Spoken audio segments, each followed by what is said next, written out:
नमस्कार, news express देख रहे हैं आप। और जैसा कि आपको पता है कि आरक्षण का मुद्दा अभी बहुत ज़्यादा गरमाया हुआ है। जंतर मंतर पर बहुत सारे लोग आरक्षण के मुद्दे को लेकर के वहां पर धरना प्रदर्शन करने पहुंचे हुए थे, लेकिन वहां पुलिस ने सबको डिटेन कर लिया, वहां से हटा दिया। और अब यहां पर रामलीला मैदान में कुछ लोग इकट्ठे हुए हैं और इनका भी मुद्दा आरक्षण ही है। सर, कहाँ से आए हैं आप लोग? उत्तर प्रदेश से आए हैं जी। क्या है आप लोगों की मांग, क्या है, क्या आरक्षण पे कहना चाहते हैं? हमारी मांग केवल एक है, देश के अंदर कोई भी ऐसा कानून ना बने जिस कानून के आधार पर हमारी ये पहचान हो जाए कि ये है, ये है।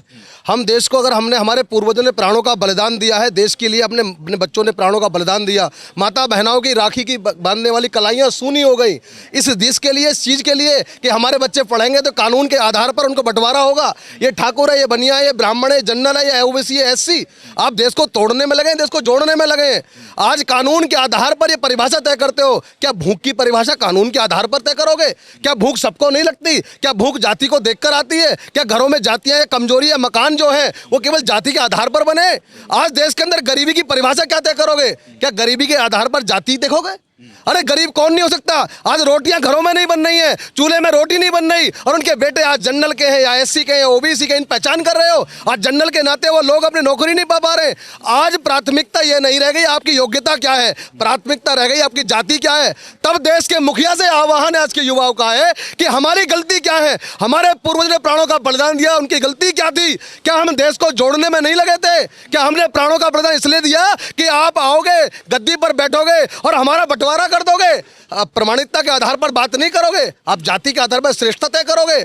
हम इस आधार पर इस काले कानून का विरोध करने के लिए आए हैं कि हमारी पीढ़ी को, हमारे आने वाले वंशजों को, हमारे पूर्वजों की भांति से हमारा सीना 56 इंची है। आपका होगा नहीं होगा मैं पता नहीं, लेकिन आपके, हमारे जो आने वाले वंशज इस जाति की बेड़ियों में बंधकर अपने आप को कमजोर ना महसूस करें। ठीक है सर, थोड़ा सा आप इधर आ जाइए, मैं इनसे बात कर लूँ।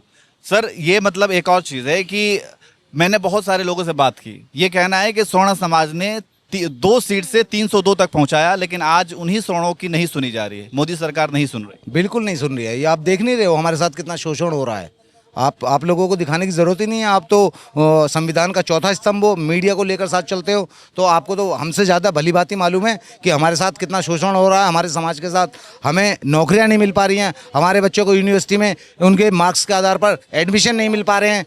तो ये हमारे साथ शोषण नहीं है? आप एक बार बताइए, 90% अंक ला करके वो बच्चा रेडी चलाएगा, वो बच्चा रेडी पे।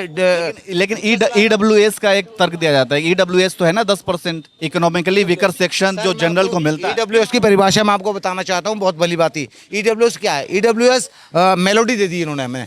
जैसे सरकार के पास अभी मेलोडी है ना, मेलोडी चलती है, इसने हमें भी मेलोडी में भ्रमित कर दिया है। EWS क्या है? EWS इन्होंने 10% हमें दे करके हमें शांत करने की कोशिश की, हमें लॉलीपॉप दिया है। EWS क्या है? EWS सबको थोड़ी ना मिल रहा है। EWS जो गरीब कोटे का है उसको मिल रहा है, वो भी बड़ी कठिनता के साथ।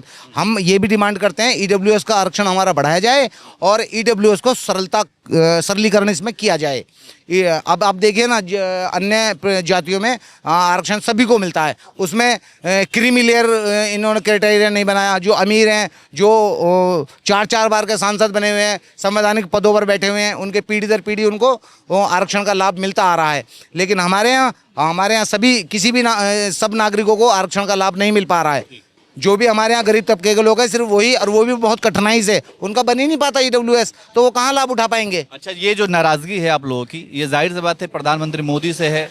और क्या इसका जो है इस बार परिणाम चुनाव में देखने को मिलेगा? अगर स्वर्ण समाज नाराज है, आप आइए, आप बताइए इसका क्या परिणाम देखने को मिलेगा? बिल्कुल सर, इस देश में बीजेपी लाने वाले भी हम ही लोग हैं।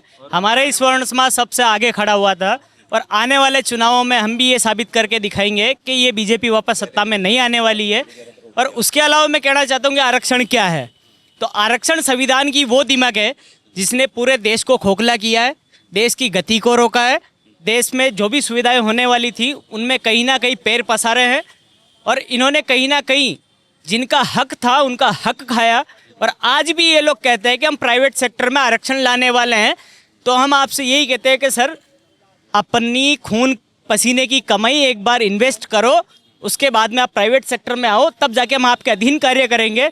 और आप में वो हिम्मत नहीं है तो हमारी कमाई पे आप अपना हक डालना बंद कर दीजिए। धन्यवाद। चलिए, क्या यूपी चुनाव में इसका असर देखने को मिलेगा? कौन बताएगा? बिल्कुल देखने को मिलेगा। जो 400 पे आती थी बीजेपी, उसको हमने 200 पे ला दिया। अब इस बार के चुनाव में हम उसको 100 से भी नहीं चलाएंगे, और ये हमारा स्वर्ण समाज का वादा रहा कि 100 से भी नहीं चुनाव चलाएंगे। नजदीक आते ही मोदी जी एक लॉलीपॉप देंगे और आप बस फिर चले जाएंगे। इस बार हम फिसलने वाले नहीं हैं। बहुत हुआ ये नौटंकी खेल, अब लॉलीपॉप बहुत हुआ। अब ये से बैड नहीं, हम बोलना चाहेंगे योगी जी से कि हमारा बैड नहीं है। क्यों? हमें पता है कि हमें टारगेट कौन कर रहा है? हमें टारगेट कर रहा है अमित शाह, ठीक है? योगी जी नहीं कर रहे। समाज के नेता है, योगी जी को सामने आके बोलना चाहिए। योगी जी हमारे समाज के नेता, योगी जी को बनाया किसने? हम लोग योगी योगी जी भी तो नहीं बोल रहे। मैं वही तो कह रहा हूँ, योगी जी को आगे सामने आके बोलना चाहिए। योगी जी हमारे समाज के नेता हैं, हमने योगी जी को बनाया। योगी जी हम लोग योगी जी के नाम पे वोट दिए जा रहे। योगी जी के नाम पे क्यों वोट देंगे? अगर योगी जी को हमारे दर्द दिखता तो योगी जी आए हमारे साथ खड़े हो गया, समाज की बात को समझे योगी जी। अब हम और योगी जी के साथ साथ बहुत सारे नेता हैं, बहुत सारे स्वर्ण समाज से नेता आते हैं, लेकिन किसी के जुबान से एक शब्द नहीं निकल रहा है। और अभी मनोज तिवारी जो कि बीजेपी के सांसद हैं, वो ये कह रहे हैं कि ये लोग बरगला रहे हैं, सबको आरक्षण है, ईडब्ल्यूएस के तहत उन्हें मिलता है, और ये कोई राजनीतिक मुद्दा नहीं है, बस ये लोग सिर्फ बरगलाया जा रहा है लोगों को। नेता ये चीज बोला ना कि सब ऐसा है, हम लोग मनोज तिवारी को अपना नेता ही नहीं मानते। वो सिर्फ और सिर्फ चिंकिया के पापा हैं। और दूसरी बात ये कि हमारा 3 ही विशेष मुद्दा है। चिंकिया का नहीं है, रिंकिया का। किसी के भी तो पापा हैं। हमारा सिर्फ 3 विशेष मुद्दा है। सर्वप्रथम आपको संपूर्ण भारत से यूजीसी तुरंत बैकरोल करना होगा, यही हमारा सवर्ण आक्रोश है। और दूसरा, SC ST का जो ये काला कानून लाया गया है, ये हमारे लिए बहुत ही हानिकारक है। भारत का DRP बढ़ाने वाला स्वर्ण समाज का युवक अगर जेल जाएगा तो फिर आपका विकसित भारत विश्वगुरु कभी नहीं बन सकता है। और ये आरक्षण जो है, ये बिल्कुल दीमक की तरह है। आप बगल में कैमरा घुमा के देख सकते हैं, यहाँ पे मजदूर लोग जमीन पे बैठ के खाना खा रहे हैं। क्या उनको आरक्षण नहीं मिलना चाहिए? आदिवासी, कोल, भील, ये सब आज भी जमीन पे फुटपाथ पे सोते हैं।